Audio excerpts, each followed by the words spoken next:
أهلاً ومرحباً بكم متابعينا الأعزاء. خبر عاجل: قبل البدء لا تنسوا الضغط على زر الإعجاب والاشتراك وتفعيل الجرس ليصلكم كل جديد.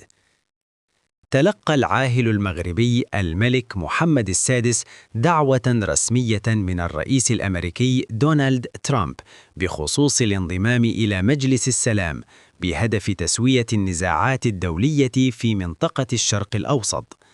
وحسب البلاغ التوضيحي لوزارة الخارجية والتعاون الإفريقي، فإن هذه العضوية تقتصر على نخبة من القادة الدوليين، وتعد اعترافاً بالقيادة الرشيدة للعاهل المغربي.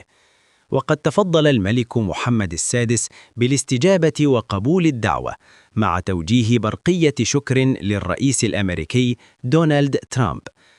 وإلى هنا نكون قد وصلنا إلى نهاية فيديو اليوم، ونلتقي بكم في فيديو جديد إن شاء الله.